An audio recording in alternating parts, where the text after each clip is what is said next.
김포에 사는 61세 강미경 씨는 오늘 버스로 1시간 거리에 있는 작은 외삼촌 댁으로 향하고 있습니다. 강 씨의 아버지는 강 씨가 어릴 때 돌아가셨는데 그런 외삼촌이 강 씨에게는 아버지와도 같았습니다. 혼자 사는 강 씨의 외삼촌은 강 씨가 보기에 누구보다 대단한 사람이었습니다. 혼자 사는 노인이라고는 믿기지 않을 정도로 집이 깔끔하고 90이 가까운 나이에 혼자 집안일도 무리 없이 하셨기 때문이었습니다. 반면에 강 씨는 요즘 마음에 병이 생겨 일도 하지 않고 집안일도 며칠째 미루고 있습니다. 강 씨는 외삼촌 집에 한 달에 한 번 정도 방문했는데 최근에는 잘 가지 못하다가 오랜만에 다시 가고 있습니다. 외삼촌 집에 도착한 강 씨는 도어락이 없는 삼촌의 집에 노크를 하고 안으로 들어갔습니다. 인기척이 없자 강 씨는 순간 가슴이 내려앉았습니다. 거실은 조용했습니다. 그렇게 강 씨는 외삼촌을 불렀지만 들려오는 소리는 없었습니다. 강 씨는 그렇게 두려운 마음으로 방문들을 열기 시작했습니다. 마침내 주방 옆에 있는 작은 방에 노크를 하고 들어갔는데 외삼촌은 이어폰을 꽂고 노래를 들으며 초집중 상태로 그림을 그리고 있었습니다. 왔어? 삼촌 왜 대답이 없으세요? 놀랬잖아요. 노래 듣느라 못 들었어. 식사는 하셨어요? 밥은 먹었지? 무슨 일 있어? 안색이 안 좋네. 실은 요새 좀 힘들어서요. 그렇게 강 씨는 바닥에 앉아 삼촌에게 속마음을 털어놓았습니다. 조카의 말을 듣고 있던 삼촌은 강 씨에게 집안 정돈을 먼저 해보는 게 어떻겠냐고 조언했습니다. 이러다가 혼자 고독사 할 것 같아요. 일단 너한테는 시간이 약일 수 있는데 그 시간 동안 가만히 있는 것보다 집을 먼저 한번 정리해보는 게 어때? 나도 네 나이 때 정말 한번 크게 우울했던 적이 있었지. 그때가 외숙모 돌아가실 때였나요? 맞아. 그때 우리 집 봤지? 난장판이 따로 없었어. 근데 뭐라도 해야겠다 싶어서 집안 정돈을 해보니 어깨도 가벼워지고 몸도 마음도 가벼워지더라고. 그리고 이렇게 가볍게 살아가니 지금도 좋아. 그 이후로 뭐 또 줄일 거 없나 생각하면서 물건도 비워내고 물건 이외에도 줄일 건 줄이면서 살아가니 행복하더라고. 그중 특히나 관계와 건강 관련한 것들도 있고. 무언가를 줄이는 게 포인트네요. 그럼 뭘 줄이면 좋을까요? 삼촌은 노트를 꺼내 잠깐 기다려보라 말하고 무언가를 막 적기 시작했습니다. 나이 들수록 총 6가지 정도를 줄여주면 좋은데 하나씩 설명해 줄게. 그 첫 번째는 불필요한 경조사에 가는 걸 줄이면 좋아. 안 그래도 별로 안 친한 지인 자녀 결혼식이나 시부모상까지 문자가 오는 경우가 많아요. 나도 한때 연락 오는 곳은 모두 참석했는데 막상 내 와이프 장례식에 찾아온 사람은 반의 반도 안 됐던 것 같아. 그럴 때 참 회의감이 느껴지지. 괜시리 마음이 우울해지기도 하고 말이야. 강 씨의 삼촌이 말한 첫 번째로 줄여야 할 것은 불필요한 경조사 참석이었습니다. 경조사 연락을 돌릴 때 양가 부모상에 자녀 결혼식 그리고 돌잔치까지도 연락을 돌리는 사람도 있습니다. 여러분은 지인의 시부모상까지 참석하시나요? 만약 친한 지인이 여러분에 대한 배려가 있다면 시부모상은 굳이 알리지 않을 것입니다. 그리고 이미 준 만큼 되돌려 받았다면 자녀 결혼도 축의금 안 내도 되니 와서 밥만 먹고 가라고 할 것입니다. 하지만 좋지 않은 관계라면 축의금 받으려고 친한 척 하다가 자녀 결혼식이 끝나면 나 몰라라 하는 경우도 많습니다. 결혼식 이후에 안부조차 이야기한 적 없는 경우도 허다합니다. 요새는 결혼식 뷔페 밥값도 비싸다 보니 기본 10만 원을 해야 하는 분위기라 그냥 안 가고 5만 원만 보내주는 경우도 많습니다. 또한 그렇게 열심히 경조사에 참석했다 한들 내친 돈을 거의 돌려받지 못하는 경우도 허다합니다. 물론 돈 돌려받으려 참석하는 거냐고 반문할 수 있지만 낸 만큼 받기를 기대하는 사람 심리는 어쩔 수 없습니다. 어떤 분은 몇 년 동안 내친 경조사비가 500만 원 가까이 되었는데 폐혈증으로 돌아가신 아버지 장례식에 걷어들인 부조금이 고작 50만 원 돈이라며 돈도 돈이지만 그런 관계 때문에 상처를 받기도 했다는 글을 남겨주셨습니다. 이처럼 모든 지인의 경조사를 다 챙길 필요는 없습니다. 정말 마음에 우러나와서 축하해 줄 수 있는 지인, 같이 슬퍼해 줄 수 있는 가까운 친구들의 경조사만 잘 챙기면 되는 것 같습니다. 무엇보다 경사보다는 조사를 먼저 챙기는 것도 좋습니다. 좋은 날 축하해 주는 것보다 힘들 때 옆에 있어 주는 것이 더 의미 있지 않을까 생각합니다. 경조사에 대한 여러분만의 기준이 있으신가요? 없다면 비용이나 어느 정도 가까운 사람의 경조사에만 참석할지, 어떤 특정 경조사에만 참석하고 시부모상이나 돌잔치 같은 경우는 제외하는 등의 기준을 세워보세요. 만약 내가 정말 좋아하는 지인이라면 경조사보다 평소에 잘 챙겨주는 것도 좋습니다. 경조사에는 자기도 모르게 이 사람은 이 정도 금액으로 도와줄 것이다라는 기대가 있을 수 있지만 아무런 기대가 없는 평소에 누군가 잘 챙겨준다면 더 큰 감동으로 다가올 것입니다. 안 그래도 이번 달에만 경조사 연락 2개 받아서 갈지 말지 고민했는데 그냥 안 가야겠어요. 그중 한 명은 우리 엄마 장례식에 오지도 않은 동창이라 상처받았었는데. 그래? 그런 걸로 상처받지 않는 게 좋지. 그 다음 2번째로 줄여야 할 건 뭐예요? 2번째는 바로 부정적인 말 습관이야. 좀 뻔하다고 생각했지? 근데 이게 아주 중요해. 뻔한 얘기일 수 있지만 알고도 잘 못하는 거잖아요. 맞아. 이것도 습관이라 무의식적으로 자꾸 이렇게 말하게 되면 마음이 힘들 수밖에 없어. 강 씨의 삼촌이 고른 줄여야 할 2번째는 부정적으로 말하는 습관이었습니다. 누군가는 집안을 정리할 때도 이미 더러워서 손 뗄 수 없어. 이렇게 된 건 다 부모님 탓이야 와 같은 말을 하면서 정리를 미루지만 누군가는 집이 더러워져도 이미 집이 더러워졌다는 사실은 바꿀 수 없어. 근데 집을 조금이라도 치워볼 수 있잖아. 난 할 수 있어. 한 개만 버려보자 라고 말하며 집을 치우다 완전히 깨끗한 집으로 탈바꿈 시키기도 합니다. 말을 어떻게 하는지에 따라 행동이 달라진다는 사실은 다들 알 것입니다. 이는 수많은 연구에서도 밝혀진 사실입니다. 어떤 어려운 일에 봉착했을 때 여러분은 할 수 있다는 말을 자주 하시나요? 아니면 이걸 어떻게 해와 같은 말을 자주 하시나요? 말은 말하는 사람의 얼굴이라고 합니다. 그래서 말을 신중히 해야 하고 어떨 때는 말을 하지 않는 게 많은 도움이 됩니다. 이 밖에도 나이 들수록 많아지는 말을 경계해야 합니다. 특히나 나이가 들면 다른 사람에게 조언을 하고 싶은 경우도 많이 생깁니다.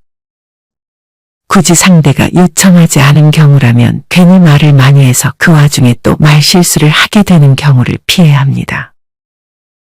또한 너무 자주 아프다는 말을 하는 것도 좋지 않습니다. 특히나 자식들에게 자꾸 이런 말을 하면 큰 스트레스를 줄 수 있습니다. 자식들만 보면 버릇처럼 아프다고 하소연하는 분들도 많습니다. 나이가 들면 여기저기 아픈 데가 많아질 수 있습니다. 식구들은 나 아픈 거 말 안 하니 모르고 내 사정은 생각도 해주지 않는 것처럼 느껴질 수 있습니다. 그런 것들을 자식들도 초반에는 공감을 해줄 것입니다. 하지만 아프다는 말을 자주 듣는 입장에서는 힘들 수밖에 없습니다. 어떤 분은 친정엄마와 가까이 사는데 전화할 때나 만났을 때 70%가 아프다는 말씀을 한다고 합니다. 이 기간이 벌써 20년이 돼서 마음이 쓰이긴 하지만 너무 자주 말씀하시니 힘들다는 글을 남겨주셨습니다. 아프다는 말은 나에게도 주변에게도 좋은 영향을 주진 않으니 주의가 필요합니다. 이 밖에도 굳이 나의 개인사를 남에게 털어놓는 것은 피하는 것이 좋습니다. 대부분의 사람들은 남의 아픔을 즐기는 경우가 많다고 합니다. 심지어 말을 들어주는 동안에는 공감해주지만 뒤돌았을 때는 여러분의 개인사를 남에게 전달하고 여러분의 슬픔을 자기의 즐거움으로 만들기도 합니다. 에이, 설마 그렇게까지 할까 싶지만 이는 주위에서 흔하게 일어나는 일입니다. 말은 정말 쉬우면서도 어려운 것 같아요. 요새는 할 수 없어, 귀찮아라는 말이 제가 하는 말의 거의 전부였던 것 같아요. 그럴 때는 할 수 없을 것 같지만 해보자, 귀찮지만 해보자와 같이 부정적인 말 뒤에 긍정적인 말을 붙여주는 것도 많은 도움이 될 거야. 내가 그렇게 해서 변한 거니까 자신 있게 말할 수 있어. 꼭 삼촌 말대로 해볼게요. 그 다음 세 번째는 뭐예요? 세 번째는 몸속의 염증이야. 염증이요? 그건 한 번도 생각 안 해봤던 건데. 특히나 만성염증은 정말 관리를 잘해줘야 돼. 강 씨의 삼촌이 고른 세 번째로 줄여야 할 것은 만성염증이었습니다. 최근에 이 만성염증이 노화를 앞당기는 촉진제로 드러났습니다. 우리 몸에 일어나는 염증 반응은 크게 두 가지입니다. 하나는 손상된 부위나 감염 부위에 즉각적으로 생기는 급성염증이고 다른 하나는 염증 반응이 장기간 지속되는 만성염증입니다.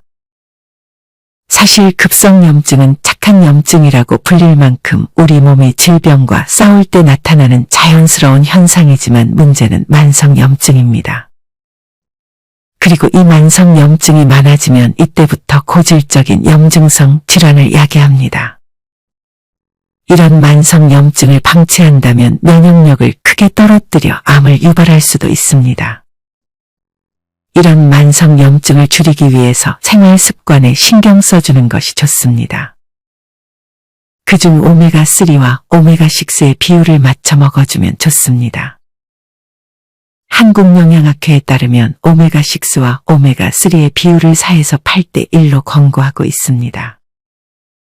오메가6는 콩기름과 옥수수기름, 참기름에 많이 들어있고 오메가3는 많이들 알고 계시는 등푸른 생선과 들기름에 풍부합니다. 그리고 녹차도 도움이 됩니다. 닥터 웨일 항염식단의 창시자 앤드류 웨일 박사는 항산화 성분이 풍부한 녹차를 염증을 낮추는 식품으로 권했습니다. 녹차에 다량 함유된 카테킨이 염증과 싸우는 것으로 알려져 있습니다. 그중 고농축 고품질 녹차 분말인 말차도 아주 좋습니다. 추가로 양파와 베리류도 좋습니다. 영국 식품연구소는 양파에 들어있는 퀘르세틴이라는 식물영양소가 동맥경화증을 유발하는 만성염증을 예방한다는 실험 결과를 밝히기도 했습니다. 그리고 라즈베리, 블루베리 같은 베리류도 염증 예방과 완화에 도움을 주는 보호식물 영양소가 많이 들어있어 섭취해주면 좋습니다. 이 밖에 통곡물이나 강황, 올리브 오일도 도움을 주니 참고하시면 좋을 것 같습니다. 몸 안에 그런 게 있다고 생각하니 찝찝하네요. 만성염증을 만들어내는 원인 중 하나가 또 뱃살이야. 불이 기름을 만나면 잘 타는 것과 마찬가지로 만성염증은 지방이 있으면 급증한다고 알려져 있어. 그중 내장 지방이 치명적이지. 그래서 바로 네 번째로 줄이면 좋은 것이 내장 지방이기도 해. 강 씨의 삼촌이 고른 네 번째로 줄여야 할 것은 내장 지방이었습니다. 특히나 내장 지방은 나이 들어서 쉽게 빠지지 않기 때문에 적극적으로 줄이려 노력해야 합니다. 내장 지방은 고혈압, 고혈당과 같은 성인병이 복합적으로 나타나는 대사증후군의 원인으로 지목되기도 합니다. 특히나 노년층의 경우 체중은 정상이어도 복부 비만에 해당한다면 치매 발생 위험이 커진다는 연구 결과도 있습니다. 만약 노인 남성의 경우 복부 둘레가 90cm, 여성의 경우 85cm 이상이라면 치매 발병 위험률이 현저하게 증가하는 것으로 알려져 있습니다. 특히나 나이가 들수록 근육이 빠지면서 나이살이 생기기 쉬운데 남성의 경우 남성 호르몬 분비가 줄어 잉여 에너지가 지방으로 축적될 수 있으니 더욱 주의해야 합니다. 내장 지방을 줄이는 두 가지 방법은 조금은 뻔하지만 저열량 식사와 하체 근력 운동입니다. 저열량 식사를 할 때 특히나 탄수화물 과다 섭취에 주의해야 합니다. 이 중 도넛이나 과자, 흰빵에 들어있는 나쁜 탄수화물이라 불리는 정제 탄수화물을 줄여주는 것이 좋습니다. 대신 잡곡밥, 현미밥, 고구마, 감자 등의 비정제 탄수화물을 자주 섭취해주면 포만감을 유지하는 것도 도와주기 때문에 저열량 식사가 가능해집니다. 그리고 몸 전체 근육의 70% 정도 비율을 차지하는 허벅지와 다리 근육 운동을 무리하지 않는 선에서 매일 해주면 좋습니다. 삼촌은 운동하기에 무리가 있지 않아요? 그래도 몇 년 전까지는 스쿼트도 꾸준히 했어. 이제는 스쿼트 대신 집에서 몸을 부지런히 움직여주고 있지. 일상에서 활동량만 늘려도 내장 지방 줄이는 데 도움이 되니까. 저도 집 정리 부지런히 하면서 활동량부터 늘려봐야겠네요. 그 다음 5번째는 뭐예요? 벌써 5번째야. 5번째는 인정욕구를 줄이는 게 좋아. 근데 보통 인정욕구는 나이 들수록 줄어들지 않아요? 그렇지 않아? 심리학자 아들러는 나이 들수록 위기라는 불안감에 휩싸이는 까닭을 인정욕구 때문이라고 했어. 그렇게 나이 먹어갈수록 인정욕구가 강해지면 심리적인 긴장이나 초조감이 더 심해지기도 해. 그래서 많은 대기업 은퇴자들이 퇴직하고 새로운 일을 잘 구하지 못하는 거야. 눈높이를 낮추는 게 쉽지 않으니까. 강 씨의 삼촌이 고른 5번째로 줄여야 할 것은 바로 인정욕구였습니다. 이런 인정욕구는 노인의 5단계 욕구 중 4단계로 활동 영역에서 존재감을 인정받고 싶어하는 욕구가 노인에게도 있다는 것을 보여줍니다.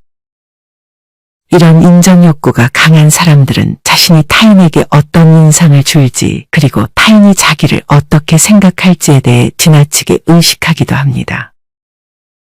이런 노인의 인정욕구를 충족하기 위해서는 새로운 길이 필요한데 그중 하나가 좋아하는 일을 찾아 경지에 천천히 올라가려고 하는 것입니다. 이 과정에서 자신의 존재감을 확인하면서 삶의 활력을 느낄 수 있습니다. 타인의 시선이 기준이 아닌 내 자신이 기준이 되는 것입니다. 여러분은 최근에 스스로 성장했다는 느낌을 받았던 때가 있나요? 없으시다면 내가 성장할 수 있는 무언가를 찾아서 시작해 보세요.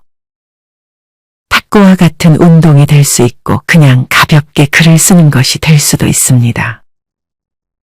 너는 뭐 해보고 싶었던 거 없어? 삼촌처럼 그림을 그려보는 것도 좋아. 학창시절 이후로 그림 한 번도 그려본 적 없는 것 같은데 삼촌 작품들 보니까 저도 해보고 싶어지네요. 자, 이제 마지막인가? 마지막 6번째는 버리면 좋은 거 하나 말해줄게. 바로 거실 TV장이야. 그러면서 삼촌은 강 씨를 거실로 데려갔습니다. 어쩐지 처음 딱 들어왔을 때 집이 더 넓어 보였는데 제가 오랜만에 와서 그런 줄 알았어요. 근데 알고 보니 거실장을 치우셨군요. 최근에 업체 불러서 치워버렸어. 내면이랑 건강 관련된 것뿐 아니라 집 정리 관련해서도 알려주시니 참 많이 배우네요, 삼촌. 비우는 것도 처음에 말했듯이 정말 중요해.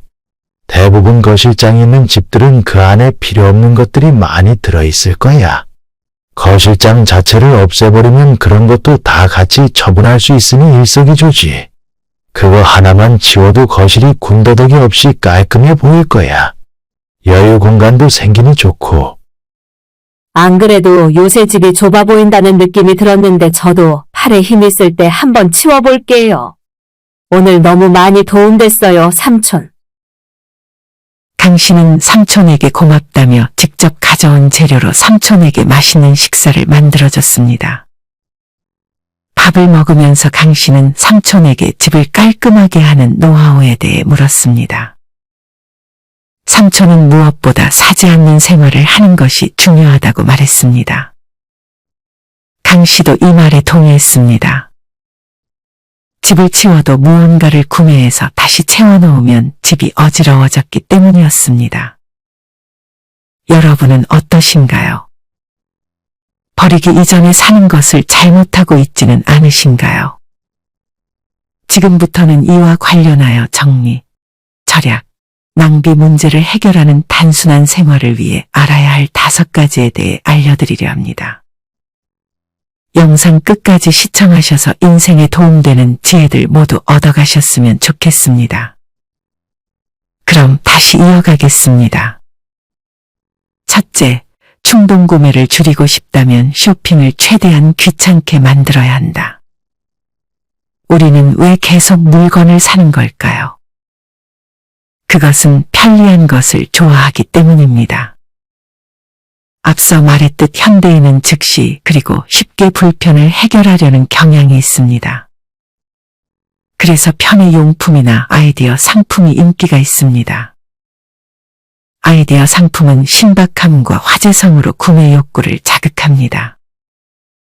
사실 대부분의 현대인은 필요한 물건을 이미 거의 다 갖고 있습니다. 그래서 아이디어 상품을 개발하는 사람들이 특수한 수요를 겨냥한 니치 상품을 개발하는 데 심혈을 기울이는 것입니다. 여기서 말하는 니치 상품이란 시장의 극히 일부를 차지하는 특별한 고객이나 특별한 수요를 충족시키는 상품을 말합니다. 특히 세세한 부분에 이르기까지 완벽을 추구하는 기업들이 이 특별한 수요를 겨냥해 온갖 편리한 상품을 개발, 판매하고 있습니다. 에그 타이머 하나만 해도 종류가 여럿입니다. 유명 균일과 상점에서 달걀을 미숙, 반숙, 완숙으로 나눠 익히기 편리한 에그 타이머를 판매하고 있으며 아마존에서도 비슷한 상품을 취급하고 있습니다. 이것은 달걀과 함께 냄비 속에 넣으면 색이 바깥쪽부터 변하는 투명한 제품으로 어디까지 색이 변했는지 눈으로 보고 달걀의 익은 정도를 파악할 수 있습니다. 듣기만 해도 무척 편리할 것 같지요. 하지만 꼭 그렇지는 않습니다. 타이머의 색이 얼마나 변했는지 보려면 냄비 속을 들여다봐야 하기 때문입니다. 하지만 새로운 물건, 편리한 물건을 좋아하는 사람은 질리지도 않고 이런 상품을 계속 사들입니다. 신기한 물건을 샀다며 자랑하기도 합니다. 사람들이 물건을 이렇게 자꾸 사는 것은 쇼핑이 너무 간편해졌기 때문입니다. 판매자는 소비자가 편하게 쇼핑할 수 있도록 이런저런 서비스를 제공하지만 소비자는 그것 때문에 쓸데없는 물건을 자꾸 사게 됩니다. 쇼핑을 귀찮게 만드는 방법은 다음과 같습니다. 1. 온라인 상점에 신용카드 정보를 등록하지 않는다. 2. 상점 전용 앱을 쓰지 않는다. 3. 정기 구매를 이용하지 않는다. 4. 상점 사이트를 즐겨찾기에 추가하지 않는다. 이 방법을 통해 쇼핑을 어렵게 만들어 보세요. 사지 않는 생활을 위한 지혜 2번째, 심신이 안정됐을 때 쇼핑한다. 쇼핑은 컨디션이 양호하고 심리적으로도 안정돼 있을 때 하는 것이 좋습니다. 지쳐 있을 때, 스트레스를 느낄 때, 이런저런 이유로 에너지가 바닥나 있을 때, 감정이 크게 흔들릴 때는 쇼핑에 실패하기 쉽습니다. 마음의 여유가 없어서 판단력이 둔해지는 데다 부정적인 감정과 스트레스를 해소하려고 쓸데없는 물건을 사게 되기 때문입니다. 짜증이 많이 났거나 스트레스가 쌓였을 때, 반대로 상여금을 받아 마음이 극도로 너그러워졌을 때 등등 감정이 크게 흔들린 상태에서는 냉정한 판단을 내리기 어렵습니다. 또 배가 고플 때 장을 보러 가면 식품을 너무 많이 사게 되니 몸에 좋은 간식으로 배를 조금 채우고 집을 나서는 게 좋습니다. 사지 않는 생활을 위한 지혜 3번째, 가격을 올려서 생각하는 습관을 들인다. 가격이 27,800원이라면 3만원이라고 생각하는 게 좋습니다. 27,000원을 2만원대라고 깎아 생각하면 안 됩니다. 모든 가격을 이렇게 올려서 생각하다 보면 그게 습관이 될 것입니다. 24,900원짜리 물건을 보자마자 25,000원이나 30,000원이라고 받아들이게 되는 것입니다. 물건에 990원, 980원, 790원 등 어중간한 가격을 붙이는 상점이 많습니다. 그래야 가격이 싸게 느껴져 소비자가 쉽게 구입하기 때문입니다. 가격이 이렇게 어중간하면 데이터 입력이나 상품 관리에 더 많은 수고가 들겠지만 그 수고를 보상하고도 남을 만큼 매출이 올라가는 것입니다. 가격이 33,000원이나 44,000원 등으로 깔끔하게 떨어지는 상품도 있긴 한데 잘 보면 그것들은 대개 1+1 패키지 또는 세트로 판매되는 경우입니다. 제가 자주 이용하는 유기농 식품점도 모든 상품에 12달러 99센트라든지 6달러 57센트 같은 복잡한 가격이 붙어 있습니다. 그래서 가계부에 기록할 때는 전부 조금씩 올려서 13달러, 7달러라고 적고 합계만 실제 금액으로 산출합니다. 대략적인 금액만 알면 되는 사람은 합계 역시 올린 금액으로 산출해도 괜찮습니다. 사지 않는 생활을 위한 제 네 번째, 배송료를 절약하려고 애쓰지 않는다. 일정 금액 이상을 결제하면 상품을 무료로 배송해주는 온라인 상점이 많습니다. 그래서 배송료를 아끼려고 일부러 저렴한 물건을 찾아 한꺼번에 구매하는 사람도 있습니다. 하지만 정말로 필요해서 산 것이 아니라 배송료를 아끼기 위해 산 물건이다 보니 결국은 제대로 활용되지 못하고 사장될 가능성이 높습니다. 혹시 당신도 배송료를 아끼겠다고 지금 꼭 필요하지도 않고 앞으로 필요해질 거라고 장담할 수도 없는 물건을 장바구니에 담지 않습니까? 온라인에서 쇼핑을 하면 당연히 배송료를 낸다고 생각하는 것이 좋습니다. 실제로 누군가가 당신을 대신하여 물건을 집으로 가져다 주기 때문입니다. 당신이 산 물건을 업체 직원이 창고에서 꺼내 포장하고 트럭 기사가 운반하고 택배 사원이 집 앞까지 배달합니다. 이 과정에 운송료와 인건비가 들 테니 당연히 배송료를 내야 합니다. 필요한 것을 필요할 때 필요한 만큼만 산다는 원칙을 항상 기억하시기 바랍니다. 사지 않는 생활을 위한 제 5번째, 상술에 넘어가지 않는다. 인터넷 상점에 들어가면 온갖 화려한 사진과 글자가 우리를 현혹합니다. 구매를 유도하는 이런 표시들을 냉정하게 볼 필요가 있습니다. 특히 빨갛고 커다란 글씨체로 배송료 무료, 오늘 하루만 40% 반짝 세일이라고 써놓으면 거기에 눈길이 갈 수밖에 없습니다. 그리고 오늘 하루만이라는 말에 혹해서 이 기회를 놓치면 안 돼. 지금 사야 해라는 기분에 사로잡히고 마는 것입니다. 그러나 실제로는 내일도 모레도 반짝 40% 세일 상품이 속속 진열될 것입니다. 정말로 오늘만 존재하는 것은 지금 당신이 쓰는 시간뿐입니다. 무엇이 더 소중한지는 말할 것도 없겠지요. 이어서 집 정리를 위해 도움이 되는 3가지 지혜를 소개해 드리겠습니다. 첫째, 무료로 받아오지 않는다. 무료로 무언가 받는 게 좋았다. 저는 무료 선물이나 할인 상품에 특히 약했습니다. 하지만 특가 상품, 복주머니, 덤, 무료 샘플, 부록을 좋아하면 짐이 점점 늘어나기 마련입니다. 쓸모도 없는데 공짜다. 이득이야 라는 반가움에 덮어놓고 받아온 물건들이라 곧바로 짐이 돼 버리는 것입니다. 그렇게 잡동사니가 점점 쌓여가는데도 저는 거기서 좀처럼 벗어나지 못했습니다. 사실 무료로 받은 물건에 그리 큰 기대는 없었습니다. 누구나 마찬가지입니다. 무료로 드리니 마음껏 가져가세요라며 무언가를 쥐어주면 공짜니까 받아야지라며 이것저것 따지지 않고 받기 마련입니다. 나눠주는 쪽에서도 받는 사람이 큰 기대를 하지 않는다는 것을 알므로 그 상품에 별다른 돈이나 공을 들이지 않습니다. 한마디로 공짜답게 만드는 거죠. 저는 그렇게 받아온 물건 중 도저히 못 쓰겠다 싶은 것이 있으면 무료니까 어쩔 수 없지라며 쉽게 체념했습니다. 심지어 이걸 어떻게 써볼까 하고 궁리하는데 상당한 시간과 에너지를 소모하기도 했습니다. 무료로 받은 물건이지만 최대한 활용해야겠다는 욕심이 있었던 것입니다. 하지만 단순한 삶을 시작한 뒤에야 깨달았습니다. 저는 원래부터 잡동사니였던 것을 어떻게든 활용해 보려고 제 귀한 시간과 노력을 낭비했을 뿐입니다. 게다가 결국은 쓰레기를 늘려 환경에 부담을 주고 말았습니다. 앞서 말했듯 제가 원한 것은 공짜로 물건을 받는 쾌감과 이득을 받다는 느낌이었습니다. 그래서 물건을 사거나 받기만 하면 됐기에 실제로 그 물건을 사용하는 단계에 이르지 못했던 것입니다. 둘째, 하나만이라도 버려보자. 뭐든 좋으니 이제 필요 없을 듯한 물건을 하나만 버려봅시다.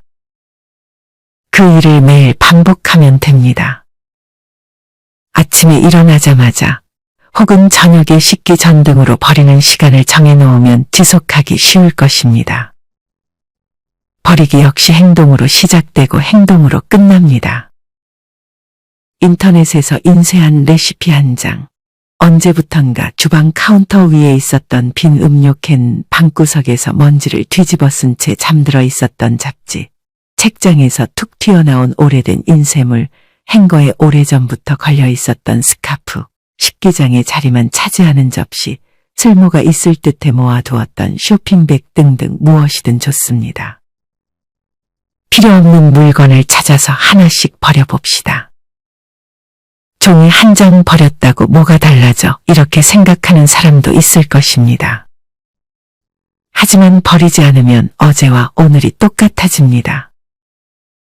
작은 것 하나라도 버려야 생활이 달라집니다. 지금 이 순간 종이 한 장을 버리는 행동이 1년 후 당신의 미래를 크게 바꿀 것입니다. 나비 효과라는 것이 있습니다. 브라질에서 나비가 날갯짓하면 텍사스에서 회오리가 일어나듯 아주 작은 행동이 멀리 떨어진 곳에서 다른 사건을 일으키는 현상을 말합니다. 필요 없는 물건을 버리는 작은 행동을 조금씩 쌓아 올리면 반드시 큰 변화가 생길 것입니다. 정리를 하다 보면 이걸 버리는 게 나을까? 아니면 갖고 있는 게 나을까? 라고 망설여질 때가 있습니다. 그럴 때 오래 고민하지 않고 바로 결정할 수 있도록 이런 물건은 버리겠다라는 규칙을 미리 만들어 둡시다. 작업 효율이 훨씬 높아질 것입니다. 그래도 고민이 되면 이런 질문을 자신에게 던져봅시다. 셋째, 물건을 버리기 힘들다면 다음과 같은 질문을 스스로에게 던져보자. 질문 1. 평소에 쓰고 있는가? 쓰지 않는 물건은 아무리 갖고 있어도 의미가 없습니다. 방에 물건이 가득한 것도 지금 쓰지 않는 물건이 너무 많기 때문입니다. 평소에 얼마나 쓰는지 생각해보고 별로 쓰지 않는다고 판단되면 처분합시다. 혹시 쓸지도 모르는 물건이나 특수한 상황이 발생했을 때 쓸모 있을 것 같은 물건은 그냥 쓰지 않는 물건입니다. 질문 2. 억지로 쓰고 있지는 않은가? 억지로 쓰는 물건도 버립시다. 선물 받은 물건이 여기에 많이 해당될 것입니다. 마음에 들지도 않고 그다지 쓸모도 없지만 일부러 선물해 준 것이니 써야 한다라며 의리로 쓰는 물건이 꽤 있습니다. 큰돈을 주고 산 불편한 가구, 착용감이 불편한 옷, 무거운 가방, 신고 다니다 보면 묘하게 몸이 힘들어지는 신발도 마찬가지입니다. 이런 물건을 본전을 찾겠다라는 생각으로 억지로 쓰고 있지는 않습니까? 품질 좋은 새 볼펜이 있는데도 선물로 받았다며 잉크도 잘 나오지 않는 볼펜을 억지로 쓰는 사람을 본 적도 있습니다. 질문 3. 소유할 필요가 있는가? 별 생각 없이 갖고 있는 물건도 버립시다. 별다른 이유도 의미도 없이 보관하는 물건이 의외로 많습니다. 그 대표가 비닐봉지와 쇼핑백입니다. 집에 가져오면 아무 생각도 없이 언제나 두던 곳에 끼워 넣지 않나요? 다음 달 18일 제사 때 가져갈 선물을 담아가야겠다라는 생각으로 보관해 둔다면 괜찮겠지만 대부분은 일단 두면 나중에 쓸모가 있겠지라고 막연히 생각하는 정도겠죠. 간직할 이유가 전혀 없는데도 습관적으로 냉장고와 벽 사이의 틈새에 쇼핑백을 끼워 놓는 것입니다. 목적의식 없이 이런 행동을 반복하는 사이에 쇼핑백과 비닐봉지는 점점 불어납니다. 버릴 줄 모르는 사람은 이 시점에서 억지로 쓰기를 시도할 것입니다. 쓸만한 데가 없을까? 종이봉투를 잘 수납하는 방법이 없을까? 균일과 상점에 편리한 수납용품이 있을지도 몰라. 쇼핑백으로 무언가 만들 수 있지 않을까? 그리고 인터넷에서 활용법을 검색하거나 도서관에 가서 수납 노하우를 다룬 잡지를 빌려볼지도 모릅니다. 그러나 애초에 특별한 목적 없이 갖고 있을 뿐이니 그럴듯한 용도를 찾지 못할 것입니다. 결국은 쓸데없는 고민이나 일이 늘어날 뿐이죠. 이유 없이 보관하는 물건이라는 사실을 알아챘다면 곧바로 버리는 것이 상책입니다. 마지막으로 초보자에게 추천하는 사지 않는 도전 몇 가지를 제안해 보겠습니다. 처음에는 충분히 실현할 수 있는 목표를 세워야 합니다. 예를 들면 다음과 같습니다. 일주일에 하루는 돈 쓰지 않는 날로 지킨다. 한 달간 편의점이나 균일과 상점에 가지 않는다. 한 달간 쿠키나 초콜릿을 사지 않는다. 6개월간 잡지를 사지 않는다. 6개월간 행사 상품을 사지 않는다. 집에 있는 새 책 10권을 다 읽을 때까지 다른 책을 사지 않는다. 6개월간 소모품을 대량 패키지로 구입하지 않는다. 1년간 옷을 사지 않는다. 이외에도 다양한 아이디어가 있을 것입니다.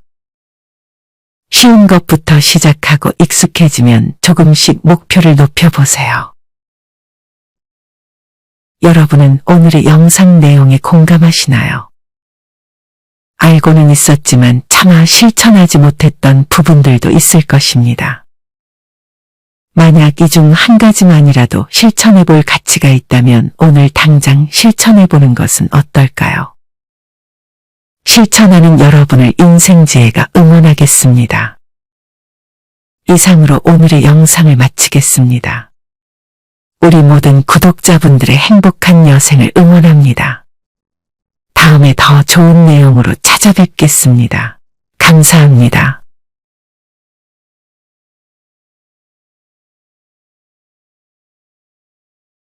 경기도에 사는 60대 한정순 씨는 오늘 모처럼 화사한 색깔의 옷을 입고 지인을 만나러 가고 있습니다.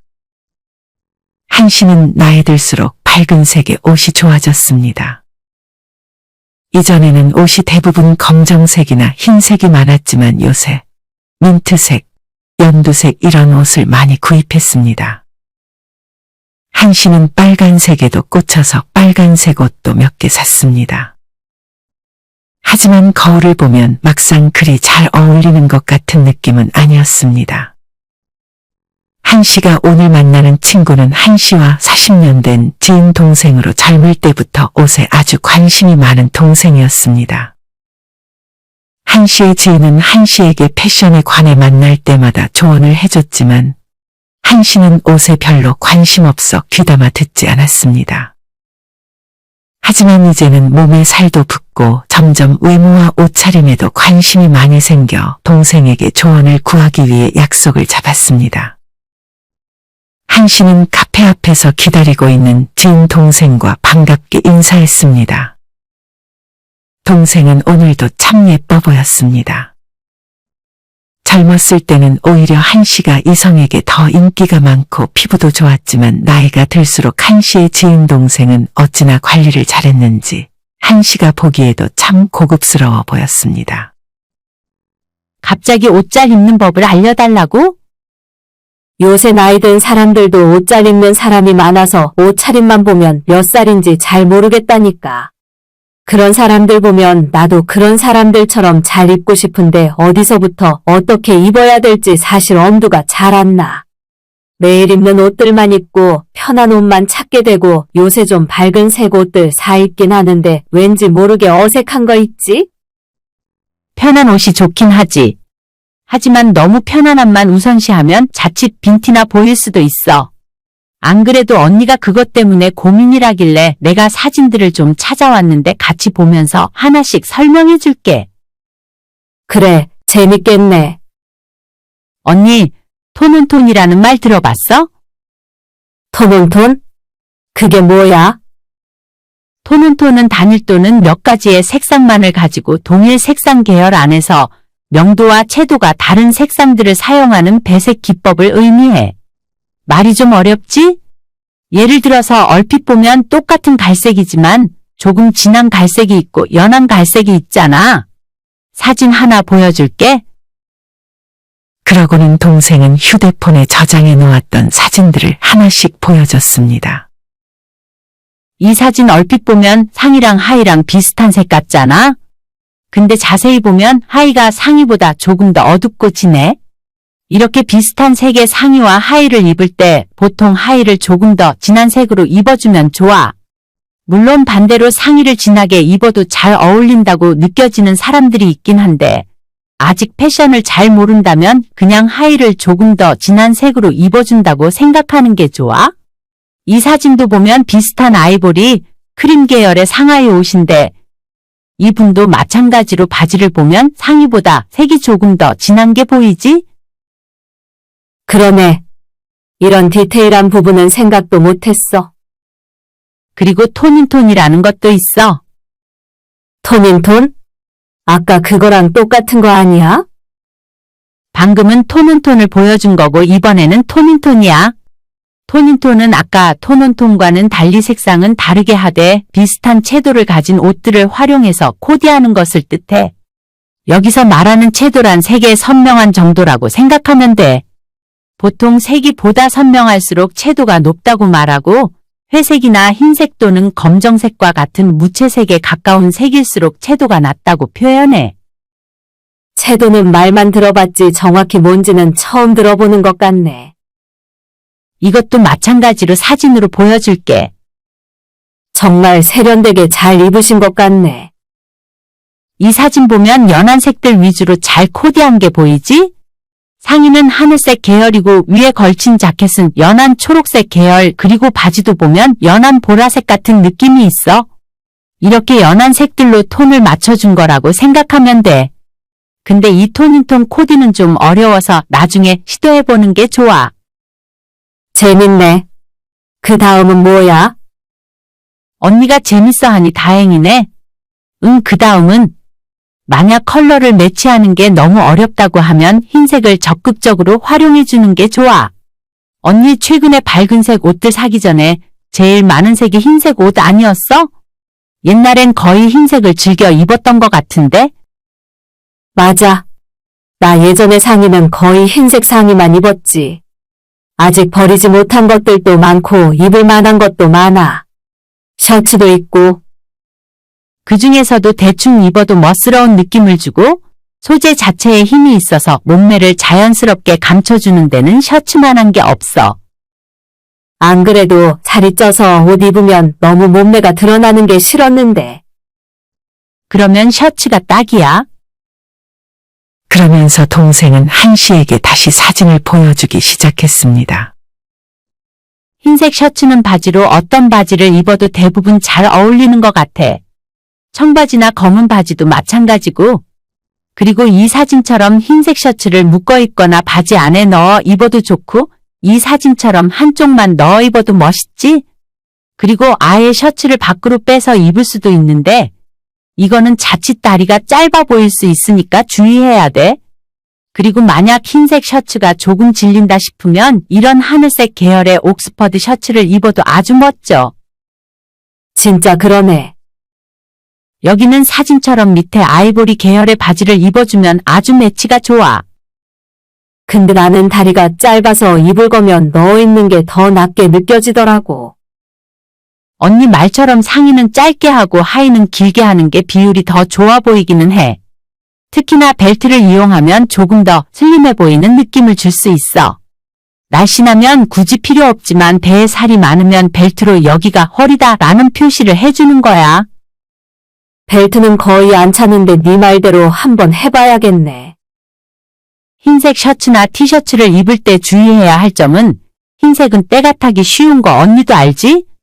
특히나 목 부분이나 겨드랑이, 소매까지 누렇게 변색된 부분이 없는지 화장품이 묻은 곳은 없는지 살펴보고 잘 빨아줘야 돼. 우리 나이에는 그런 거 더 신경 쓰는 게 좋아? 안 그래도 매번 세탁소에 맡기다가 유튜브 보면서 직접 빨아봤는데 효과가 좋은 거 있지? 50에서 60도 정도 되는 뜨거운 물에다가 과탄산소다랑 넣고 완전히 녹인 다음에 10분 정도 빨아주다가 마지막에 찬물에 구연산 넣고 헹궈주니까 변색된 부분이 하얗게 돌아오더라고. 그건 이미 알고 있구나. 안 가르쳐줘도 되겠네. 그리고 흰색 셔츠에 이 사진처럼 니트나 가디건 하나씩 걸쳐주면 좋아. 이렇게 걸쳐주면 자칫 밋밋해 보일 수 있는 코디에 포인트를 줄 수 있어. 또 이 사진처럼 만약 니트로 주황색을 골랐다면 신발을 니트색과 맞춰줄 수도 있고, 이것만 해도 주변에서 옷 잘 입는다고 다 쳐다볼 거야. 여기서 만약 신발이 주황색이 아니라 초록색이면 굉장히 이상해 보일 수 있어. 컬러가 안 맞고 포인트가 되는 색상이 여러 개라 좀 별로인 것처럼 보이는 거지. 이런 식으로 색을 맞춰주는구나. 근데 내가 요새 밝은 색의 상의를 많이 샀는데 그거에 맞는 코디가 있을까? 그것도 내가 다 알아왔지. 이 사진처럼 흰색 바지에 빨간색 블라우스를 입어주는 것도 좋고, 이 사진처럼 회색 바지에 노란색 블라우스로 포인트를 주는 것도 좋아. 언니는 아직 옷을 많이 안 입어봤으니까 만약 이렇게 상의를 튀는 색깔로 입었으면 나머지 바지나 신발에 다른 포인트를 주는 것보다는 방금 사진들처럼 무채색의 색상을 골라주는 게 좋아. 그리고 초록 계열과 분홍 계열의 상의는 이렇게 진한 색의 청바지와도 아주 잘 어울려. 마지막으로 만약 이 사진처럼 분홍색 상의인데 단추가 검은색이라면 단추색에 맞게 검은색 바지를 입어주는 것도 아주 센스 있는 코디야. 정말 튀는 색깔의 옷인데도 별로 어색하게 느껴지지 않네. 그치? 일단 얼굴을 보면 표정이 확실히 자신감이 다들 넘치시는 것 같아. 내가 마지막에 하려던 말인데 언니 말이 정말 중요해. 사람의 얼굴 표정은 그 사람이 입고 있는 옷보다 훨씬 중요하다는 말도 있어. 그리고 내가 봤을 때 확실히 어떻게 옷을 입어도 어깨도 펴고 웃으면서 다니는 사람은 옷을 잘 입는 것처럼 보이더라고. 그러면서 동생은 표정의 중요성에 대해 말을 꺼내기 시작했습니다. 동생의 말대로 우리가 평상시에 짓는 표정 습관은 피부 노화에도 밀접한 관련이 있습니다. 특히나 이마에 생긴 주름의 주 원인이 바로 표정이라고 합니다. 자주 눈을 치켜뜨거나 찡그리는 표정을 자주 지으면 이마 주름이 깊어진다고 합니다. 그리고 노안의 상징인 팔자주름은 억세고 고집스러운 인상을 주고 실제 나이보다 더 들어 보이게 만드니 주의가 필요합니다. 팔자주름을 악화시키는 습관으로는 딱딱한 음식을 자주 먹는 것, 입을 내밀거나 삐죽거리는 습관, 턱을 자주 괴는 행동이 있으니 이런 행동은 피해주는 것이 좋습니다. 동생의 조언을 들은 한 씨는 바로 턱을 괴고 있던 손을 무릎 위로 옮겼습니다. 재밌는데 어렵네. 색깔 맞추는 게 좀 어렵지? 그러면 그냥 원피스 하나를 잘 입어주는 것도 좋아. 원피스를 고를 때 A라인이나 H라인을 고르는 게 좋아? 이 두 가지가 몸매를 잘 커버해주고 전체적으로 균형감을 줄 수 있거든. 잘만 입으면 훨씬 날씬해 보이게 입어줄 수도 있어. 근데 여기서도 색깔을 맞춰주는 게 좋은데 이 사진을 봐봐. 지금 보면 허리띠랑 신발이 똑같은 노란색으로 색깔이 통일되었어. 이렇게 자칫 우중충해 보일 수 있는 색깔의 원피스인데도 불구하고 노란색으로 포인트를 줄 수 있는 거야. 우리 집에 비슷한 색깔의 원피스 있는데 한번 시도해봐야겠네. 그리고 언니 줄무늬로 된 티들 많지 않아?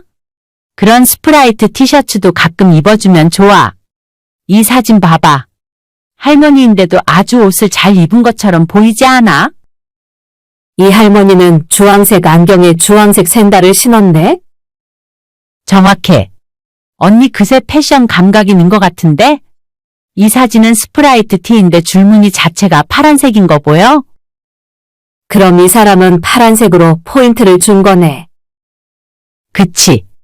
이렇게 색깔이 튀는 스프라이트 티셔츠가 있으면 그 자체로 색깔 포인트를 주니까 나머지는 그냥 무난하게 입어줘도 멋있게 보이는 거야. 너무 많이 배웠네. 이제 그만 알려줘도 될 것 같아. 우리 남편도 옷을 못 입어서 알려주고 싶은데 남자 패션도 좀 알아? 동생은 자기 남편 옷 입을 때 딱 하나 신경 쓰는 게 있다고 했습니다. 그건 바로 데님 팬츠였습니다. 데님이란 청바지를 만드는 원단 즉 청원단을 말합니다. 이러한 데님 원단으로 만든 바지를 데님 팬츠라고 합니다. 이런 데님 팬츠는 어떤 상의와도 잘 어울려서 서로 다른 스타일 3개 정도만 있어도 남편을 멋지게 코디시켜줄 수 있다니까. 아, 그리고 여자뿐 아니라 남자도 스카프나 머플러를 활용해주면 좋아. 나이 들면 특히나 목주름이 신경 쓰이기도 하잖아. 그래서 스카프로 포인트를 주는 경우도 있어. 그러면서 동생은 다시 사진을 보여주기 시작했습니다. 아까 벨트나 셔츠 위에 걸치는 니트처럼 머플러로 색깔 포인트를 준 것 같네. 이제 좀 감이 잡히는 것 같은데? 맞아. 어때 언니? 도움이 좀 된 것 같아? 완전 도움 많이 됐어. 동생은 기분이 좋았는지 이외에 신경 쓸 것들을 추가로 말해주기 시작했습니다. 그중 첫 번째는 3가지 이상의 색상 조합은 피하라는 것이었습니다. 액세서리를 포함해서 색깔이 3가지를 넘어가게 되면 안 어울릴 뿐 아니라 너무 과해서 다른 사람들의 눈을 찌푸리게 만들 수 있습니다. 오히려 더 조잡스럽고 멋을 부리려고 단단히 마음먹은 느낌을 주게 되는 것입니다.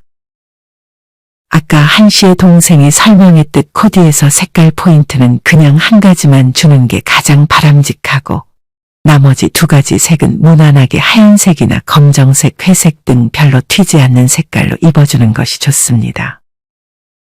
2번째는 밝은 색상을 포인트로 해주는 것입니다.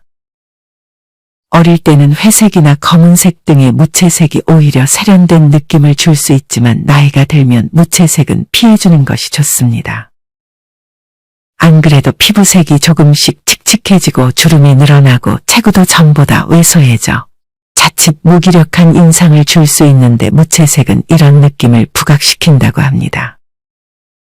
이런 이유로 명도가 강해 보이는 주황색이나 분홍색 등 화려한 색상을 입어주면 얼굴에 활기를 줄 수 있습니다.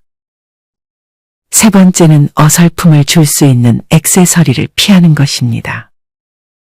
특히나 이중 귀걸이를 잘못 착용하면 어딘가 잘 어울리지 않는 느낌을 줄 수 있습니다. 따라서 귀걸이보다는 반지나 목걸이가 차라리 도움이 될 수 있습니다. 마지막으로 동생이 강조한 것은 자세였습니다. 사람이 어떤 옷을 입어도 멋있게 보이는 것은 그 사람이 하는 자세와도 관련이 있습니다. 걸을 때 허리를 꼿꼿하게 펴고 무릎을 쭉 펴면서 걷는 연습을 하게 되면 전체적인 인상이 당당하고 여유로워 보이는데 도움을 줍니다. 거리를 걸을 때 보면 블록에 선이 있습니다. 그 선을 따라 일직선으로 걷도록 연습을 해보세요. 여기다 허리디스크 환자들이 즐겨 쓰는 허리밴드를 착용하고 걷는 것도 효과가 있다고 합니다.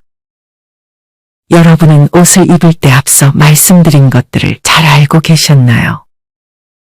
패션에 관심이 있는 분들은 너무 기본적인 것들이라고 생각하실 수 있지만 패션에 별로 관심이 없었던 분들은 한 가지만이라도 나에게 적용해 보셨으면 좋겠습니다. 나이에 관계없이 외적인 부분은 우리에게 중요합니다. 남이 봤을 때 멋있고 예쁘다는 말을 듣는 것을 싫어할 사람은 없을 것입니다. 지금부터는 앞서 말씀드린 것 이외에 나의 외면을 가꾸는 데 도움이 되는 패션 팁 4가지와 외면뿐 아니라 내면에 도움이 되는 5가지 습관에 대해 알려드리려 합니다. 영상 끝까지 시청하셔서 인생에 도움이 되는 좋은 정보와 지혜들 다 얻어가셨으면 좋겠습니다. 그럼 다시 이어가겠습니다. 첫째, 유행하는 색보다 내가 좋아하는 색을 활용하자. 나는 흰색을 원래 좋아한다. 그런데 작년 봄과 여름이었던가 문득 내가 흰색 옷만 입는다는 사실을 깨달았다. 다른 색의 옷은 전혀 입지 않고 있었다. 나도 모르게 흰색만 입고 싶었나 보다.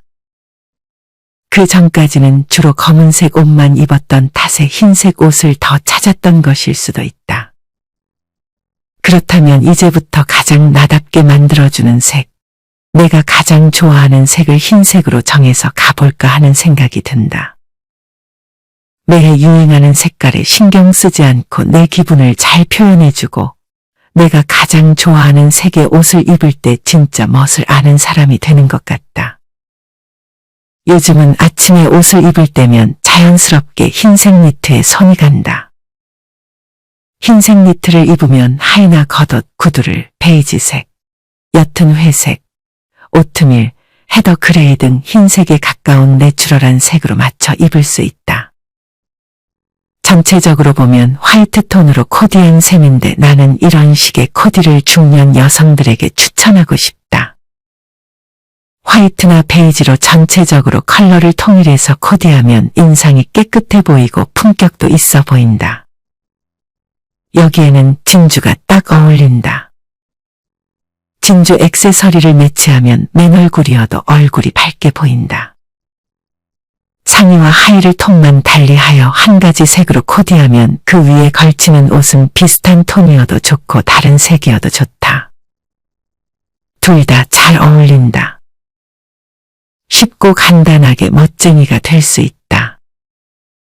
둘째, 진짜 멋쟁이는 옷보다 머리에 신경 쓴다. 헤어스타일은 너무도 중요하다. 얼굴을 밝게 보이게 하는 것도 표정을 예쁘게 만드는 것도 헤어스타일이다. 멋쟁이로 보이는지 판단할 때는 옷도 중요하지만 머리 모양이 결정적으로 영향을 끼친다. 몸의 전체적인 균형을 잡아주는 것도 헤어스타일이다. 우선 멋진 헤어스타일을 만들려면 헤어 디자이너나 미용실을 잘 골라야 한다.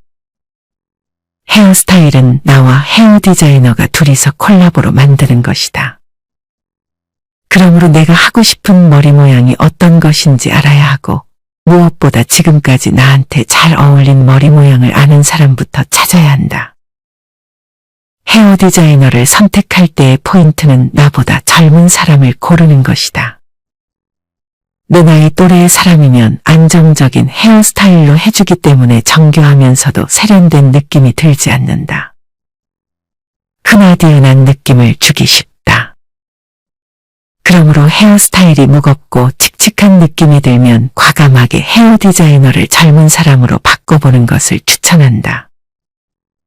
그렇다고 나이만 젊고 한 가지 이미지에 갇혀있는 헤어 디자이너에게 가면 곤란하다. 다양한 스타일을 유연하게 만들어내고 임기응변에 강하며 내가 해달라고 하는 대로 잘 맞춰주는 사람을 찾아야 한다. 헤어스타일은 단지 머리 모양이 아니라 그 사람이 그때 가졌던 마음을 보여주는 것이다. 옷의 색깔도 나에게 맞는 것이 있듯이 헤어스타일도 마찬가지다. 유행을 따라가거나 다른 사람을 흉내내는 것이 아니라 지금 내가 어떤 기분을 느끼는지 그것을 보여주는 것이 바로 헤어스타일이다. 나도 그때그때 기분에 따라서 여러 가지 스타일을 시도하며 모험을 했다. 긴 머리를 할 때도 있었고 아이처럼 짧게 커트하기도 했다. 헤어스타일은 때때로 과감해도 좋다. 머리는 바로 자라기 때문에 내가 하고 싶고 또 할 수 있는 스타일을 여러 가지로 시도해보면 좋다. 셋째, 파운데이션을 바르지 않아도 괜찮다. 나는 원래 파운데이션을 바르는 것을 좋아하지 않는다. 얼굴에 아무것도 바르지 않는 것을 더 좋아하는 까닭이다. 지금은 파운데이션을 갖고 있지도 않고 아예 바르지도 않는다. 아침에 샤워를 하고 피부 화장 없이 눈썹과 아이라인을 그리는 정도로 가볍게 메이크업을 한다. 그런 식으로 나는 5분 만에 메이크업을 끝낼 수 있다. 그렇지만 그 5분 메이크업은 거르지 않고 꼭 한다. 하루를 시작하기 전 나만의 기분 전환을 위한 소중한 의식이기 때문이다. 파운데이션을 발라서 주름을 감춰야 젊어 보일까? 점점 잡티가 많아지는 얼굴을 보정하기 위해 화이트닝을 해야 젊어 보일까? 더 나아가 나는 이렇게 생각해 본다.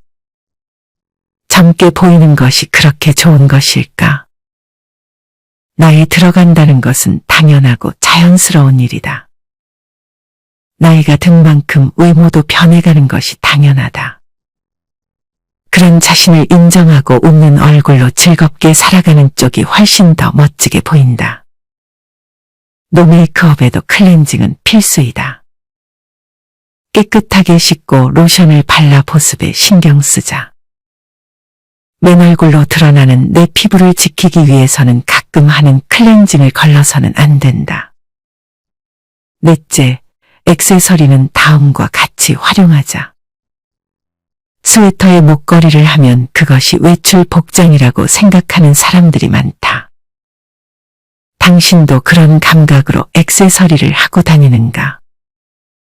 내 생각엔 그런 복장은 옷은 옷대로 따로 놀고 액세서리만 그 위에서 반짝반짝 존재를 주장하는 이상한 상황처럼 보인다. 액세서리는 옷과 잘 어울리도록 해야 한다. 패션은 균형이다. 전체적으로 잘 어우러지는 가운데 액세서리가 효과적인 양념 역할을 하는 것이 이상적이다. 예를 들어 소매가 없는 옷을 입을 때 커다란 팔찌를 하면 포인트가 되어 매우 멋지다. 팔이 전부 드러나는 맨살 위에 팔찌가 딱 포인트가 되니 시선이 가고 멋져 보인다.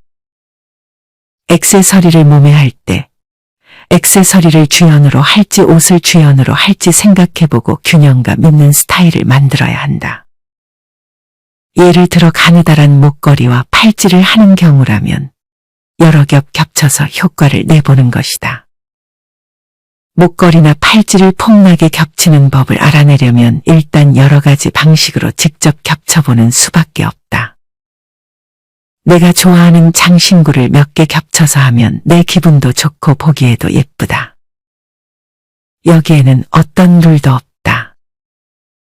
여러 가지 다양한 방법으로 겹쳐서 하다 보면 어떻게 했을 때 잘 어울리는지 자연스럽게 발견할 수 있다.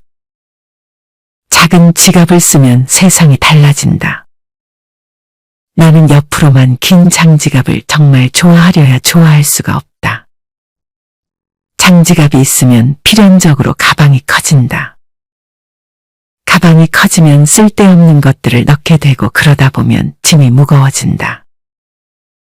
나는 무거운 가방을 갖고 다니는 것이 싫다. 따라서 반지갑을 애용한다. 가방은 패션의 일부고 상당히 중요한 아이템이다. 그리고 나한테 딱 맞는 시계를 찾자. 내 마음에 들었던 시계가 있었다. 굉장히 오래전에 세이코에서 학생용으로 나온 검정색 시계였다. 그때 나는 학생도 아니었지만 그 시계가 너무 마음에 들어서 사고 말았다. 그 시계가 망가진 후에는 오랫동안 나한테 딱 맞는 시계를 찾을 수가 없었다. 어느 날 작은 면세점에 우연히 들어가게 되었다. 그런데 그곳에서 옛날에 갖고 있던 검정 세이코 시계와 비슷한 모양의 시계가 나를 기다리고 있었다. 오메가의 검정 시계였다. 남들이 보면 투박하다고 할 정도의 모양이었지만 왠지 모르게 옛날부터 나는 이러한 시계에 끌렸던 것 같다. 그렇게 사온 오메가 시계를 정말 좋아해서 정말 오랫동안 수리해서 사용하고 또 수리해서 사용하며 수십 년이나 몸에 지니고 있었다. 명품인 오메가에도 수명이 있었던 걸까?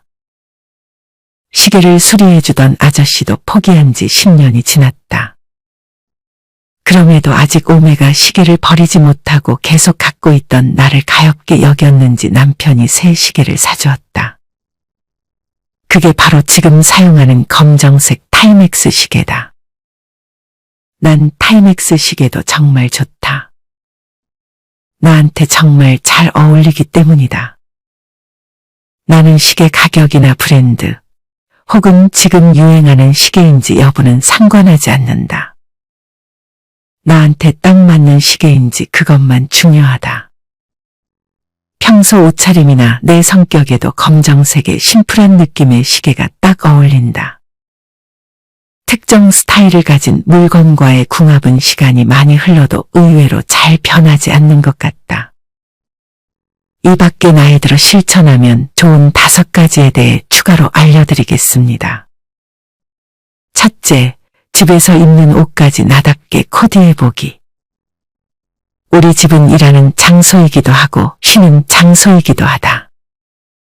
아침에 일어나면 샤워를 하고 일할 때 입는 옷으로 바로 갈아입는다. 외출할 예정이 없는 날도 마찬가지다. 일하다가 오후 5시 반이 되어 슬슬 퇴근할 때가 되면 침실로 가서 홈웨어로 갈아입는다. 홈웨어지 잠옷이 아니다. 잠옷으로 갈아입을 때는 진짜 잘 때뿐. 겨울에는 홈웨어로 따뜻한 소재의 트레이닝복 상하의를 입는 날이 많다. 그리고 무릎을 덮는 용도로 커다란 스카프를 소파 주변에 항상 놓아둔다. 봄이나 가을이라면 상의는 가벼운 티셔츠 차림인데 쌀쌀할 땐 그 위에 얇은 후드티를 입거나 스카프를 두르곤 한다. 여름에는 시원한 원피스를 주로 입거나 복사뼈 보이는 길이의 얇은 트레이닝 바지에 민소매 티셔츠를 입는다. 에어컨으로 추울 때를 대비하여 얇은 카디건을 가까운 곳에 둔다. 저녁 5시 반부터 오프 복장으로 지내는 시간이 나에게는 무척 소중하다. 몸과 마음이 편한 스타일의 옷을 입고 소소하게 요리를 만들어서 맛있게 저녁을 먹는다. 기분 좋은 음악을 듣기도 하고 좋아하는 책을 읽기도 하면서 정말 편안하게 쉬는 시간을 보낸다. 그리고 잠들기 직전 잠옷으로 갈아입고 침대에서 잠을 청한다. 하루의 생활 사이클을 생각하며 시간별로 적절하게 옷을 바꿔 입어주는 것도 일상을 다채롭게 보내는데 중요한 역할을 한다. 둘째, 옷 입는 방법에 따라 내 모습이 달라진다. 중년이 되어도 면 티셔츠가 어울리는 사람, 작업복만 입어도 멋지게 보이는 사람이 있다. 그런 사람들은 무엇이 다른가 하고 생각해보면 마음이 다르다는 것을 알 수 있다. 바로 이 옷이야. 어서 입어보자. 이런 젊은 마음만 있으면 사람도 옷도 변한다. 옷을 입고 싶다는 마음이 들어가면 저절로 등이 쫙 펴진다. 평범한 티셔츠도 멋지게 보인다. 반대로 마음에 안 들지만 이거라도 입어볼까 하는 마음으로 옷을 입으면 다른 사람들이 보기에도 그저 그렇다. 신기한 일이다.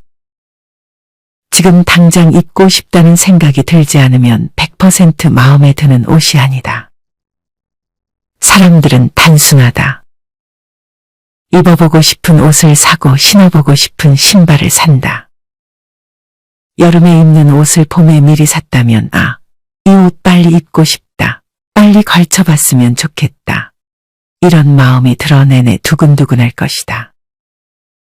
그 두근거리는 느낌을 간직할 수 있는 멋쟁이들은 나이와 상관없이 항상 즐겁고 기쁘다. 패션에는 나이가 관계없다. 내가 지금 입고 싶다고 생각하는 옷을 차례차례 입으면 된다. 옷에 따라서는 도전하는 마음이 필요한 옷도 있다. 예를 들어 나이가 좀 있는 사람이 마음에 드는 데님 재킷을 발견했다. 보는 즉시 단순하게 입고 싶다고 생각하면 그냥 입으면 된다. 그런데 입어보고는 싶지만 난 입을 수 없다고 생각하면 그 시점에 데님 재킷은 그 사람과 이미 어울리지 않는 옷이 되어버린다. 이럴 때 끝까지 입지 않는 것이 좋다. 입어보고 싶다는 마음만 있으면 나중에는 그 옷을 나한테 어울리도록 여러 가지로 다양하게 코디하여 입을 수 있다. 그때는 거울과 씨름을 하면서 혼자서 패션쇼를 실컷 해보는 과정이 필요하다. 그래야 자신감 있게 그 옷을 코디하는 방법을 찾아낼 수 있다. 그리고 외출할 때 당당해질 수 있다. 옷 입는 방법에 따라서 옷이 다르게 보인다는 사실을 명심하자. 예를 들어 재킷은 목 뒤가 재킷의 깃과 딱 맞지 않으면 전체적으로 룩이 깔끔해 보이지 않는다. 재킷을 입을 때 그래서 앞으로 당겨 목 뒤가 재킷에 딱 닿도록 하고 깃이 들뜨지 않게 해야 한다. 목과 깃이 들뜨면 아무리 좋은 재킷을 입어도 멋져 보이지 않는다. 나이가 좀 있다면 재킷을 입을 때 가끔 뒤쪽 깃을 세워보는 것도 좋다. 허리 근처의 중간 단추만 잠그고 재킷이 자연스럽게 벌어지는 모양으로 입는 것도 나쁘지 않다. 그럴 때 재킷 속에는 좋은 소재의 캐미솔을 입어주면 굉장히 성숙하고 품위 있는 차림새가 된다. 셋째, 좋아하는 옷을 입고 산책을 나가보자. 아무 일도 일어나지 않는 평범한 하루지만 약간 시선을 바꾸기만 해도 최고의 시간을 만들 수 있다. 나에게는 예쁜 저녁 해를 볼 때가 그렇다. 느낌 좋고 맛있는 요리를 만들었을 때도 그렇다. 아침에 옷을 입었을 때 예상외로 핏이 딱 맞았을 때도 그렇다. 또한 베란다에서 햇볕을 가득 쬐었을 때도 그렇다. 이처럼 작은 행복을 느끼는 순간은 많지만 모두 분명 제대로 알아차리지 못했을 것이다. 괴로운 일이 있거나 기분이 우울할 때는 맛있는 것도 맛있다고 느끼지 못한다. 힘든 일이 있을 때는 벚꽃이 피어 있는 것도 눈에 들어오지 않는다. 이런 사람들이 많다. 마음가짐이 가장 중요하다. 평소에는 물론이고 기분이 우울하면 산책을 가보자. 근처 공원처럼 초록색 식물이 있는 곳이면 된다. 마음에 드는 코트를 입고 가볍게 산책해보자. 날씨가 좋은 날은 등이 따뜻해서 마치 태양이 망토를 덮어주는 듯하다. 그 따뜻한 느낌이 마음속에 답답하고 우울한 것을 풀어준다. 자연에서 식물을 자라게 하는 태양의 에너지는 정말 대단하다는 생각이다. 그렇게 따사로운 햇볕에 가끔씩 상쾌한 바람이 불면 그것도 무척 기분이 좋다. 미풍이나 솔바람은 마음속에 있던 먼지까지 날려버린다. 혼자서 조용히 걸으니까 새가 지저귀는 소리가 들리고 길가의 풀꽃을 알아차리기도 한다.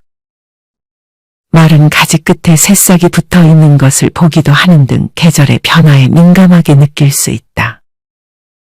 가을이라면 자연스럽게 예쁜 단풍에 눈이 간다. 넷째, 수면 안대를 활용하자. 밤에 잠을 잘 때나 낮잠을 잘 때 나는 수면 안대를 착용한다. 수면 안대를 하고 잠을 자면 푹 잔 기분이 든다. 물론 중간에 자연스럽게 수면 안대가 벗겨지기도 하지만 자, 이제 자야지. 쉬자. 라고 스스로의 의식을 전환할 때 수면 안대는 정말 효과적이다. 나는 가끔 일을 하다가도 눈이 좀 피곤하다는 생각이 들면 등기로 눈을 따뜻하게 만드는 수면 안대를 사용한다. 잠깐 동안 그 수면 안대를 쓰고 있으면 눈의 피곤함을 덜고 다시 일 모드로 복귀할 수 있다. 피로는 쌓아두지 않고 그때그때 푸는 것. 일상생활을 하면서 의식적으로 기분 전환을 하는 것. 이 두 가지는 건강하고 즐겁게 긍정적으로 생활하기 위해서 매우 중요한 요소다. 다섯째, 꽃을 마지막까지 즐기는 방법. 집안에 꽃이 항상 끊이지 않는 사람도 있지만 나는 거의 꽃을 사지 않는다. 이유는 단순하다. 땅에 뿌리를 내리고 잘 자라고 있는데 그 꽃을 자르는 것이 불쌍하다는 생각에서다. 대신에 꽃을 선물 받았을 때는 마지막까지 그 꽃의 모습을 즐긴다. 여러 종류의 꽃으로 만들어진 꽃다발을 받으면 준 사람에게는 미안하지만 받은 즉시 같은 꽃끼리 따로 먹는다. 한 종류의 꽃을 하나의 컵에 꽂아두기 위해서다. 이때는 꽃병이 아니라 작은 꽃 묶음에 어울리는 컵이나 와인 잔을 사용해서 집의 여러 곳에 장식한다. 집안 여기저기에 꽃이 피도록 만드는 것이다. 덩그러니 한 곳에만 화려한 꽃다발을 놓아두는 것보다 이렇게 하는 것이 우리 집에 잘 어울리는 것 같다. 창가나 책상 위는 물론이고 의외의 장소에 꽃을 장식하는 것도 즐거운 일이다. 그런 식으로 충분히 즐긴 다음 꽃이 질 때쯤 되면 큰 접시에 물을 담아서 꽃잎을 흩어놓는다. 꽃잎은 말려서 손편지 속에 넣기도 한다. 진홍색 장미도 처음에는 몇 줄기 모아서 장식하다가 나중에는 꽃봉오리만 잘라서 물속에 띄워넣고 오래도록 즐긴다. 마지막으로 꽃잎만 남으면 초와 함께 장식해서 유종의 미를 거둔다. 인생이라고 하면 거창한 것처럼 생각되지만 가만히 생각해보면 아주 작은 시간들을 쌓아놓은 것이다. 충실하게 하루를 보낼 수도 있고 그렇지 않게 하루를 보낼 수도 있다. 오늘이라고 하는 시간은 내가 고를 수 없고 같은 날도 더 이상 오지 않는다. 그러니 무엇보다도 오늘을 사는 내가 가장 기분이 좋아야 한다. 그렇지 않으면 다른 사람을 기분 좋게 만들 수 없다. 최고의 즐거움을 발견하려면 건강하고 활력 있게 살아야 한다. 최고의 즐거움은 내가 직접 찾아가는 것이고 최고의 인생은 내가 직접 만들어가는 것이다. 나에게 최고의 인생을 살았는지 물어본다면 글쎄요. 저는 잘 살긴 했어요. 라고 대답할 수 있는 오늘을 살고 싶다. 오늘의 영상이 여러분께 도움이 되셨나요? 오늘의 영상을 다시 한번 시청하시며 한 가지만이라도 실천해 보셨으면 좋겠습니다. 이상으로 오늘의 영상을 마치겠습니다. 우리 모든 구독자분들의 행복한 여생을 응원합니다. 다음에 더 좋은 내용으로 찾아뵙겠습니다. 감사합니다.